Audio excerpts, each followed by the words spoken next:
umugabo ku mugabo bari gusambana. Rero ikigaragara inama iruta izindi nama zose no kuba tugomba kumenya tudashidikanya, tugomba kumenya ko yuko ibyo dukora byose tuzapfa, kandi noneho n'ibyo dukora byose tuzabibazwa.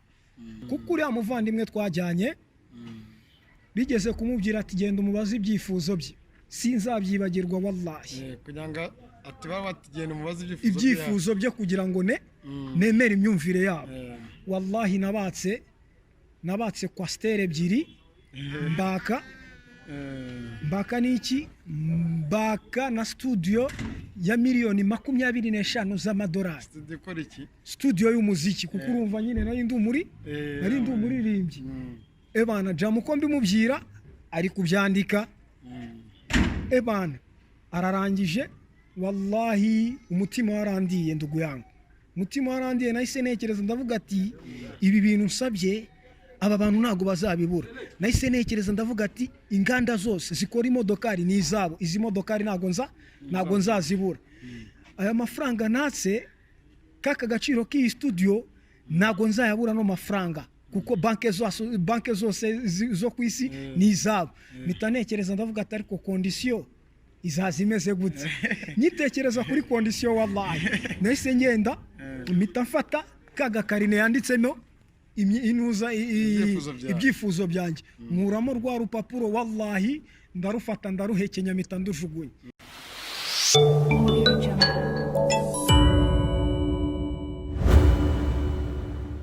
Yahaya reka dusubire inyuma ho gatoya dukubita tubangura. Ujya muri Australia mwagiye muri abantu bangahe, mwagarutse muri bangahe? Twagiye turi babiri, njyewe na translator wanje. Ubu ngubu translator ari mu Rwanda cyangwa nawe ari mu Rwanda, we bitewe n'uburyo yakomeje kudiringana n'abazungu. We byabaye ngombwa barakomeza baramushyigashyiga kugira ngo njyewe mere nkaho ngize itama cyangwa ngize uburoho. Bamuguriye imodokari, bamwubakira igipangu, urumva, kugira ngo njyewe ngira itama nangire mbandikire mbabwira atari ko se kari ngiye twatangiranye mukaba muri kwatsuriya ngiye ko mutari kunyatsa. Ariko ndashimira Imana yamaye kwihangana inamfungurira n'imiryango ingira ubuntu alhamdulillah, yani meze neza nta kibazo muri make. Uraje rero isuva mu Kristo uba Musilamu. Abasilamu wabinjiyemo muhe mwaka? Ese ninde muntu wumva wajya uhora ukugaruka mu mutima wawe nubwo wavuze ko yapfuye? Sinzi niba gutoza shahadu, twibutse umwaka wa turiya shahadu, n'ibyo wasanze mu bayisilamu wasangiza abandi. Alhamdulillah, njye mvukira muri Catholique, ndetse n'ababyeyi banjye bari abakatolike. Mu rugo n'ahantu habagari za Bikira Mariya, hari imisaraba. Ariko alhamdulillah Allah yagiye anshoboza amfungurira ubwonko, mbasha kuba nasobanukirwa aho Catholique sinigeze nyiga ariko nayisobanukiyeho gakeya. Ndetse njyewe niyo najyaga mu rusengero kera nyiri umwana, numva hari indirimbo bakundaga gutera, numva iyo ndirimbo batangiye kuvuga ngo Mana yacu Yezu twese ni wowe dukunda. Iyo ndirimbo ngira ngo abakristu bari kumva iki kiganiro ngira ngo barayizi. Urumva rero njyewe kubera kuvukira mu dini rya Catholique nkanakurira mu quartier y'abayisilamu, iyo bageraga kuri icyo gitero narifataga nkavuga ati Yesu se abaye Imana gute? Urumva niko njye nakoze. Ndetse n'uriya muvandimwe twajyanye muri Australia, we yari umuyisilamu. Ndetse iyo najyaga kurya natangiraga bismillahirrahmanirrahim, naba mbonye ibintu nkalana shetani, kuko hari icyumba narayemo, icyo cyumba ndari ibintu biri kuniga, yumva mise ndana shetani. Aranambwira atari ko bakaci ikintu bururabura ashahada gusa, naho ubundi imico yawe ni Islam. Rero alhamdulillah Allah yangiriye ubuntu muri 2011 nibwo yanyoboye iyi dini, ntemberewe n'ikundi turutse South Africa, sinzabyibagirwa mu buzima bwanjye. Bansanze California ndi kumanuka, yaba mfite n'ubwoba mvuga ati bariya abazungu biriya bintu byabo nanze bazanyica, urumva nari mfite ubwoba. Ubwo ngubwo ubwo mbamuye n'abo bazungu baba South Africa bari mu nzira y'Imana, baba barambaje ati are you Muslim? Ndababwira ati I'm not a Muslim but I like Muslim. Ijambo barambwiye ati insha Allah barikomereza. Barongera baraza bansanga muri Tarinyota, sizabyibagirwa. Basanze muri Tarinyota barambwira ati baratubwira ati ku muskiti wa Natrakome bari kuvuga ubukuru bw'Imana, utari udafite icyo gukora nagende yumva ubukuru bw'Imana. Mutima burate uravuga ati aba bantu baje kabiri ni Allah uri kubanyoherereza. Ndavuga ati abantu bari kumbwira ati ku muskiti wa Natrakome bari kuvuga ubukuru bw'Imana, udafite icyo ari gukora nagende. Nitasubiza ubwenge inyuma ndavuga ati ese ahantu nari mvuye na ahantu hari ubwangizi bukomeye cyane, none bari kumbwira ati njye kumva ubukuru bw'Imana. Moja kwa moja nahise ngenda sanga bari no kwigishiriza ku Gasimani, bari kwigishiriza mu muskiti mindani. Numva ubukuru bw'Imana ariko ku mutima mfite ikintu bita nzaba umuyisilamu, ariko noneho mpita numva nza nayo irakomeye cyane. Ndavuga ati bismillah, mpita mvuga ati ndashaka gutora ashahadu. Ubwo mbano ya shahada ako kanya banankorera fikira bansohora mu nzira y'Imana. Iminsi 6 sinzabyibagirwa njyayo. Ndavuga ati muri iyi minsi 6 nari mfite agahinda ko kubushaka kumenya kwisarisha. Ubwo mu minsi 6 mvayo kwisarisha natari nabimenya, ariko mvayo hari ibintu nangiye kuvurwa.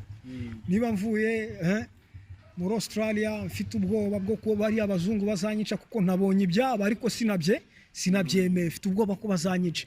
Umuntu ugiye muri mimbari ahise atangira ngo isi yose niyo yaterana kugira ngo kugirire nabi Allah atabyanditse, ntibishoboka. Urumva ko bwa bwoba bwahise buvaho.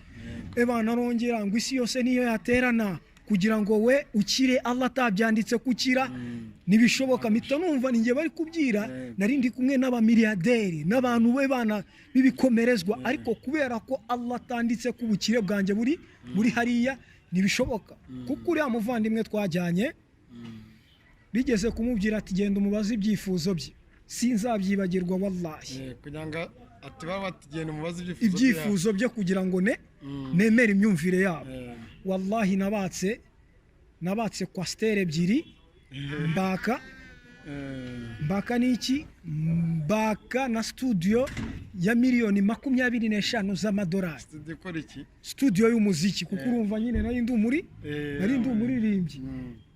Jamu ko mbimubwira ari kubyandika. Ararangije wallahi umutima warandiye, ndugu yangu, umutima warandiye. Nahise nekereza ndavuga ati ibi bintu nsabye aba bantu ntago bazabibura. Nahise nekereza ndavuga ati inganda zose zikora imodokari ni izabo, izi modokari ntago nzazibura. Aya mafaranga natse kaka gaciro k'iyi studio ntago nzayabura no mafaranga, kuko banke zose zo ku isi ni izabo. Nitanekereza ndavuga ati ariko condition izaza imeze gutse. Nyitekereza kuri condition wallahi nahise ngenda mpita mfata kaga karine yanditsemo ibyifuzo byanjye, nkuramo rwa rupapuro wallahi ndarufata ndaruhekenya mpita ndujugunya. Jamaraza igihe cyo kujya kwerekana kaga papuro rwa byifuzo byanjye bamubajije, ararushatse ararubura, kandi yarangije kubabwira ati Jama yarangije kwandika ibyo akeneye. Ubwo Allahu Akbar. Ubwo ikintu cyakurikiyeho ndugu yangu ubwo Jama yahise azaransarana arambwira ati ariko pakaci kubera iki upanga ibintu warangiza ukabihindura. Ndamubwira ati please, ibi ntabwo ari ibintu wagapfiriye, ntabwo ari ibintu byo gupfa guhita wemera, ibi ni ibintu byo kubanza gutekereza. Ubwo ngubwo aragenda, abazungu bana barabibabyiye. Ubwo ngubwo aho ngaho bahabuze igisubizo. Avuga ati alhamdulillah, bashimiye Imana. Kubw'ibyo yani umuntu aba yararebye byinshi cyane, aba yaraciye muri byinshi cyane. Kandi Allah kunjyana muri Australia ndabyibuka guma n'ibitaratangiye 2009, yatangiye 2010. Ubwo 2010 guma itangira, cyangwa mu myaka nk'iyo ngiyo nahuraga n'abana b'abaraperi. Ubwo ngubwo abo bana bakambwira ati mwe mwarasaze kubera itabi ryinshi munywa mwebwe reba nimwe mwatangiye rap namwe muri abantu batangiye rap ariko ntago muri gumaguma ubwana bw'ejo bundi buri muri gumaguma nanjye nk'umuntu wallahi bikambabaza kumbe hari ikintu Allah mishiye kindi agiye kunyereka umuzi w'umuziki kuko njyewe nabonye ikintu bita umuzi w'umuziki nabonye ko umuziki atari n'ikintu cyo kwirukanyira ahubwo ari ikintu cyo kwitondera kuko finali yawo ni mu muriro. Reka wenda twavuze byinshi twasangiye byinshi komanteri n'izanyu ubuhamya ni bwinshi n'Umutako TV turacyaganira na Yahaya yanyuze muri byinshi bitandukanye. Yahaya rero hano hanze hari ibyo tumaze iminsi tubona abatinganyi bakiriye agakiza hene wanyibwiriye kuri kamera za Umutako TV aravuga ati ni ngiye muntu wa mbere upinga azaza hano yigaragaze ko atandushije kuba naryamana n'abagabo bagenzi banyu ari ngiye muntu wa mbere aho hantu arangije aravuga ati mwakiri Yesu umwami n'umukiza si we wenyine bari abantu bajya muri batatu abadukurikiye barebye nuko muri kiriza bya bimeze inyigisho batanze ubuhamya batanze. Yahaya abo bantu ibintu bakoze kuri wowe ni byiza cyangwa ni bibi? Yani ibintu bakoze kuri bo ni byiza cyane, ni byiza kubera ko buriya abenshi bazi ko ibi bintu iyi pockets twambara bazi ko ituruka kuri ba Tupac cyangwa kuri bariya baririmbyi bahari ariko pocket ntabwo ituruka kuri bariya baririmbyi. Pocket yaturutse kuri Kaumuluts muri bariya bari abapede ku bagabo bendaga abagabo bagenzi babo akamanura ipantaro agafunga amatako kugira ngo kuko umuntu buriya benda inyuma niya nasetse nuza ziriya amaziranoki na feri ni direct bita bisohoka. Rero nk'uko uyu nguyu avuga ko yuko yabyivurugusemo yabiciyemo nawe yabonye ko harimo ingaruka zikomeye cyane by'umwihariko ku mubiri we no by'umwihariko k'iherezo rye ryaba rikomeye cyane kuko ndabyibuka hari umupede wari ugiye gukorana ubukwe n'umuzungu ndabyibuka bari bango besitaye amakamera Nyabugogo urumva bategereje kureba uwo muzungu ngo bagira iki bamukoresha ubukwe n'uwo mupede ariko bitewe n'iki bitewe nk'uko Imana ivuga ngo dufite amaso nitureba dufite amatwi nitwumva dufite umutima nta nubwo dutekereza ndugu yangu uwo mupede icyamubayeho abantu nyamwinshi turabizi nk'abantu bavukira ahangaha ngira ngo yacitse ukuguru na n'ubu ngubu ukuguru afite nagaruko nicyo n'incurano bamukoreye. Rero biriya ni nk'isomo ku bantu baba bari mu bintu nka biriya kuko umuntu hari ibihano bya hano ku isi hari ibihano byo mumva hari n'ibihano byo ku munsi w'imperuka.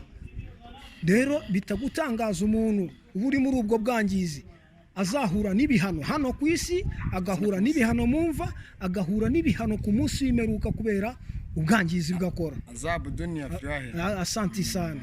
Aba bantu rero barahindutse kandi baravuze ati mu byo twakoze nta modoka twabonye nta nzu twabonye nta byiza twashakagamo twabonye ariko none hano hanze harimo abantu barimo barajya ku mbuga nkoranyambaga Instagram YouTube bagatangira kubavugaho byinshi bigiye bitandukanye barimo barabasesereza barimo barabakomeretsa nk'aba bantu barimo baragenda babaca intege nkawe wakiriye ko Muhammad ari intumwa y'Imana Imana imuramigisha bakabatangiye kubaca intege. Aba bantu barimo barabaca intege kandi nabari babandi bari muri bya bindi by'ibikoze-soni uramuvuga iki?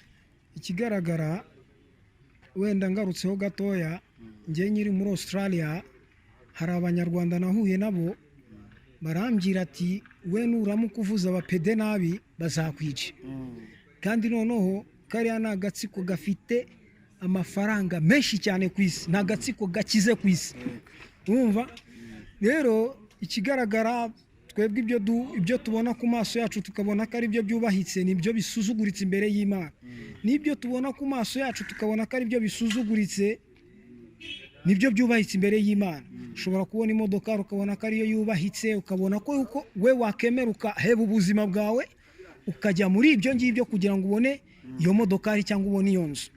Urumva ko aba bantu baravuze ati ibi bintu nabyo reka tuve muri ubu bwangizi, ariko hari ba bandi bagipfundikiye, yani bakiriho irido ry'umwijima, yani ni imyijima idafite bafite amaso batareba, bafiri mu mwijima ukomeye cyane. Abo ngabo ni ngombwa, bo bagomba gukoreshwa nk'igikoresho, kuko hari umwana nigeze kubana nawe ku muzungu bitaga Eric, nje nigeze kumva ko yuko abiri mu mwana muremure gutya. Urumva uwo mwana bitewe n'uburyo ngiye buriya ngewe nkunze kugira mosiyo kuba nabona umuntu ari mu kintu kidatunganye nkaba namwegera nkamuganiriza. Mwana namubwiye ati ndugu yangu ibi nta gaciro bifite, ariko bitewe n'ibiki, bitewe n'uburyo biriya bintu bifite amahispura akomeye cyane, usanga umuntu ameze nk'aho bamuforomase, kuko n'ahangaha mu Nyakabanda hari ibyicaro byabo. Ujyana umuntu bakamuha 2,000 we bakaguha 1,000. Urumva nubona abantu 10 ufite 10,000 n'aba bantu bakabahanuza. Ndetse n'uwagiye yarambye ati tuba tureba flat, hari flat baba batwereka umugabo ku mugabo bari gusambana. Rero ikigaragara inama iruta izindi nama zose no kuba tugomba kumenya tugashidikanya, tugomba kumenya ko ibyo dukora byose tuzapfa, kandi noneho n'ibyo dukora byose tuzabibazwa, kuko ibyo dukora nitwumve ko ari ibyo dukora bizarangira gutya gusa, tuzabibazwa. Rero we icyo ukora cyose menya ko uzakibazwa, icyo ukora cyiza uzagihemberwa, ikibi uzagihanirwa. Rero ndugu yangu, umuntu niyumve ko agomba kwihara amagara ye, kwihara ubuzima bwe, ngo kugira ngo abone inyungu za hano ku isi z'igihe gitoya, kuko ntawe nzi bahambanye imodokari, nta n'uwe nzi bahambanye inzu. Umuntu agenda nk'uko yaje. Urumva rero ibi bintu kugira ngo bitume twangana, duhara amagara yacu, yani twangiza ubuzima bwacu, ngo kugira ngo dutunge ibi bintu, ahubwo wabirindira mu nzira nziza, kuko ubirindiye mu nzira nziza Imana yabiguha. Kuko abo ngabo bari kubakeresa bakavuga ati bariya barasaze, nabo sibo. Kubera ko hari igihe umuntu ashobora kuvuga ukagira ngo niwe, kumbe ni shitani muri mindani iri kumuvugiramo mindani. Abantu bakavuga ati ni fulani, kandi siwe, ni shetani kumuvugiramo indani. Ni nayo mpamvu rero bavandimwe dusangiye ukwemera no kwizera, igikenewe nta kindi ni ukwegera aba bantu bakaganirizwa, ntabwo ari ukubaba hafi, kuko nabo sibo. Ni ukubegera bakaganirizwa, kandi mu buryo bw'ubugenge, kuko burya umuntu uri mu mwanda, ntabwo umwanda wawumukuramo mpaka kugira ngo ave muri wa mwanda. Nuko ugomba kumusobanurira gahoro gahoro, kuko igiceri kiri mu byondo ntabwo wafata amazi ngo ugiye kugisukaho bya byondo bivemo, ugomba kugikura muri bya byondo ukacyoza neza. No bimana aba bavandimwe, dore ko yuko ari n'inshuti zacu, tugomba kubaba hafi cyane, kuko hari igihe umuntu ubuzima bumwanga nawe akiyanga kumva ko yuko yakora kata yo kwiyahura, kuko kuriya ni ukwiyahura. Hari no kwibagirwa, ukaniyibagirwa, warangiza ukaniyibagiza. Rero abo bantu bakenewe kwegerwa by'umwihariko no kubungabungwa. Byaba na ngombwa nk'uko abantu bafata umwanzuro bakavuga ati tugiye gufasha imfubyi, tugiye gufasha abapfakazi, n'aba bantu bagafashwa, kuko igituma bajya muri biriya bintu ni ubukene. Kandi noneho bwa bukene bwabo bwabuze iki? Bwabuze kwihangana kwabo n'amahitamo, bikabaviramo kugira iki? Kwisanga ahantu hatoroshye cyane, hakomeye cyane, no kuhava bitoroshye cyane. Ndagira ngo dusoze, twavuze byinshi bumvishe, tuzongera tukugarure ku yindi tape, wongere ugire icyo ubwira abakunzi b'umutako. Ndagira ngo ndabizi warize, ufate umwanya ruriya ruhu rundi rwo hakurya, ugire nk'ikintu wumva kiri ku mutima wawe ushobora kubabwira muri rwa rurimi, haba icyongereza haba igifaransa, ndabizi urakizi. Hanyuma dusoze tunagushimira umwanya duhaye, tunakure kujya gusara dore saza musangise zirageze. Ikigaragara byari byiza kandi byari na ngombwa, ariko kubera ko ari ikiganiro tuba twakoze mu kinyarwanda tukagitangira mu kinyarwanda by'umwihariko kuri uyu Mutako TV urumva ni TV ifite umwihariko ukomeye cyane kuko ntago byari bibananiye kuba iyi TV bayita izina ry'ururimi rw'amahanga. Rero ni byiza kuba wenda twazategura ikindi kiganiro mu rundi rurimi wenda rutavangiye, kuko burya ni nayo mpamvu buriya abaririmbyi ba kera iteka ryose bari kuri topic, kuko umuziki wabo niba atangiye umuziki ku kinyarwanda yarangizaga ari ikinyarwanda cyose, bitandukanye n'aba baririmbyi b'iki kinyejana atangiye aririmba ikinyarwanda aje mu cyongereza aje mu gifaransa. Ese dutekereze aba bantu bose bazi icyongereza cyangwa bazi igifaransa?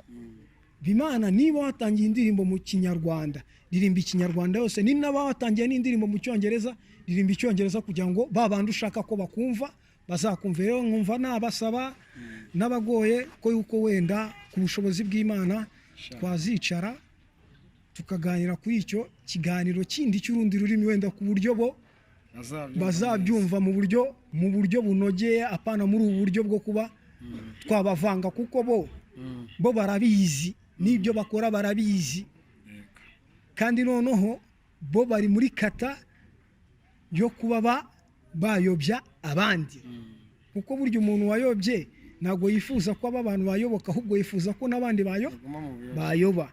Ni nayo mpamvu bavandimwe ndabashimiye cyane, wenda ko yuko wenda byabaye ngombwa, burya ni nayo mpamvu buri umunyamakuru yagiye kuvuga amakuru arabanza akayandika. Wenda ni nayo mpamvu twavuze topic nyinshi cyane, twaganiriye cyane mashallah, ariko nyine habayemo gutungurwa. Ni nayo mpamvu burya umuririmbyi ahora yiteguye iteka ryose, kuko burya umuraperi ahora yiteguye nk'uko umuntu agomba guhora yiteguye ko yuko urupfu ari tayari ari igihe cyose. Niyo mpamvu rero mashallah ndabashimiye cyane, n'abadukurikiye nabo bakomeze bakurikirane iyi TV. Ni TV igira ibiganiro bitandukanye kandi ibiganiro byiza binubaka, kandi noneho by'umwihariko byatuma abantu bava mu bwangizi bakajya mu bintu byiza, kuko dukeneye ko igihugu cyacu cyarangwa n'umuco. Ntabwo dukeneye ko igihugu cyacu cyatakaza umuco, kubera ko twebwe kwigana abanyamahanga nta kamaro bifite, kandi twebwe dufite umuco wacu turanga nk'uko abanyarwanda barangwa n'umuco mwiza. Rero urumva koko niba barangwa n'umuco mwiza nabo ni beza.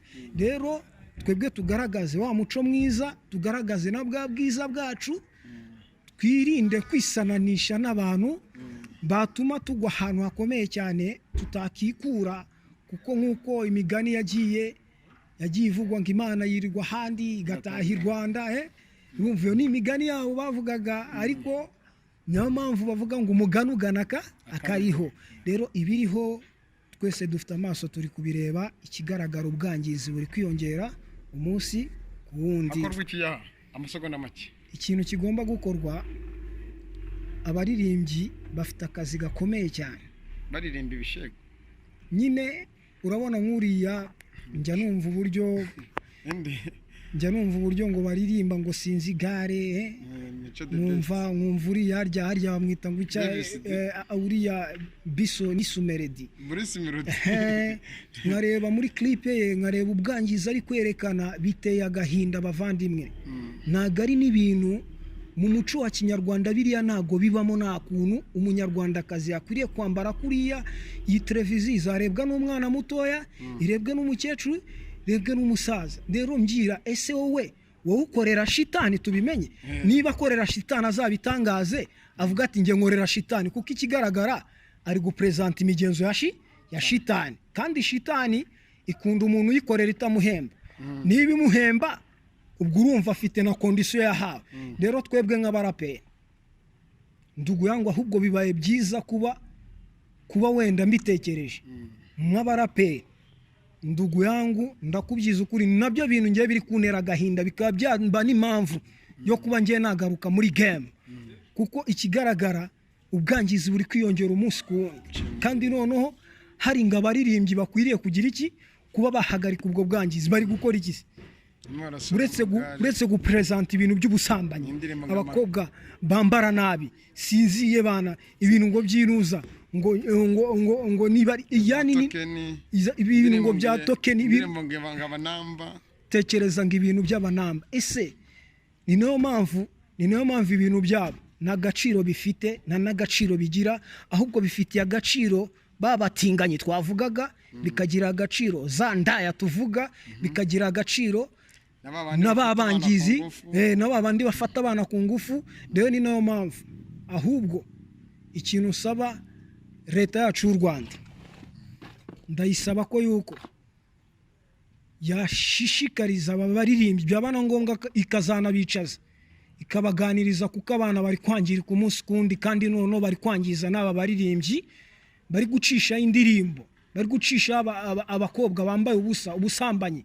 Urumva niba ari Diamond, niba we Diamond we yaremeye itegeko akaba ari tayari kuba yakerekanya ubwangizi, wowe uri kwerekana ubwangizi, we shitani iraguhemba cyangwa uri umukozi wa shitani.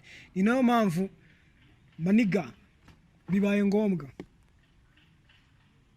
agahinda muri kudutera muri ibi bintu byanyu by'imiziki, murashaka kutuma ko tugaruka, kandi turagaruka, twe turagaruka turwana n'ubwangizi, kuko ubu bwangizi mwe muri gushyigikira twe ntabwo tubushyigikira, kuko shetani ni ikivumwe, ni umwanzi wacu, twe ntabwo dukunze. Niba wagukunze murarane, mubane, muryamane, ariko atansiyo kuba wakumva ko wanakangiza sosiyete y'abantu mu rwego rwo kwerekana ubusambanyi cyangwa ubwangizi. Abana b'Abanyarwandakazi uri kubambika ubusa. Rero ni nayo mpamvu ndashimira uyu Mutako TV kuri iki kiganiro. Niyo mpamvu cyatangiye wenda uburanga bwanjye bumeze nkaho butuje, ariko birangiye uburanga bwanjye bumeze nkaho bwijimye, bitewe n'iki? Bitewe n'ibyo mbona, kuko ni ibintu biteye agahinda. Kujya ugeze mu ndirimbo wumva indirimbo zira za Bruce Melody, Mico the Best, ba Davis, ba Young Grace, nabona abaraperi bagenzi bawe bandi n'abandi mu ndirimbo z'ibishego, ugahita ugira emotion ku byo nanjye ngeza mwumva ngiye kurira. Kuki icyo kintu kije nuko ko bwa buhanzi bwa kera butakiriho, haje abahanzi nyine barimo barangiza abana. Gira icyo bisaba minisitiri ishinzwe umuco muri rusange, dore ko Abanyarwanda turangwa n'umuco. Hanyuma twisoreze. Murakoze cyane. Bariya baririmbyi ni ijambo navuze, bamenye ko ibyo bakora bazabibazwa abo bayobeje, babazwe n'abo bayoboye, kuko muri ibi ngibi by'indirimbo haba harimo inzira ebyiri, ama harimo kuyobya abantu, ama harimo kuyobora abantu. Rero we niba uri mu cyiciro cyo kuyobora abantu, shimira Imana. Niba uri no mu cyiciro cyo kuyobya abantu, umenye ko yuko yani uramara igihe gitoya, wowe kugenda kwawe ntabwo umenya uburyo ugiye, uragenda nabi, kandi noneho uragenda udasize umugani mwiza, udasize umugani imusozi mwiza ufitiye akamaro abantu. Ni nayo mpamvu minisitiri w'umuco nagerageze arebe uburyo abaririmbyi abahuza, abereke topic, kuko ni umusaruro ukomeye cyane. Ni abantu bahindura abantu, kandi akaba ari n'abantu bayobya abantu. Ni ibintu bibiri. Rero nabahuze, yani bahindura abantu mu rwego rw'iki? Mu rwego rwa ya mana Imana yabahaye, kuko abantu bakeneye impinduka. Niba umuntu akora ubwangizi butandukanye, akeneye kubyirwa kugira ngo bwa bwangizi amenye kuba burimo anisubireho. Rero ni nayo mpamvu ngewe ndasaba ko yuko ibi bintu byakigwaho cyane, kuko uko babiha iminota ni nako birushaho gufata indi ntera yindi y'ubwangizi. Turagushimiye cyane umwanya waduhaye, ko byo twaganire, kandi twizeye tudashidikanya ko nitugukenera tuzongera tukabonana. Reka nk'uko twatangiye nongere nkubwire ati assalamu alaikum wa rahmatullahi wa barakatuh. wa alaikumus salam wa rahmatullahi wa barakatuh.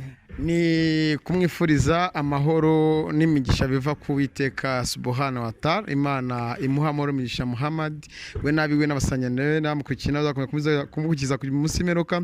Twavuze byinshi, mwumvishe byinshi, ngewe nanyuzwe, namwe mudukurikiye nyamuna mugire byinshi mwumvamo. Yewe muntu uri mu nzira mbi, hinduka uhindura abandi, uzahindura n'isi yose muri rusange. Nababwiye ko naje gukuraho cya gikuta gikomeye gihishe benshi batari mu nzira nziza, ariko iyo maje kukirangaza tubona byiza bigiye bitandukanye. n'Umutako TV ni Isiaka Manager. Subscribe, like, share na comment. Reka mbaragize Uwiteka amubwira ati kuri iki kiganiro ugiye gukurikira iki.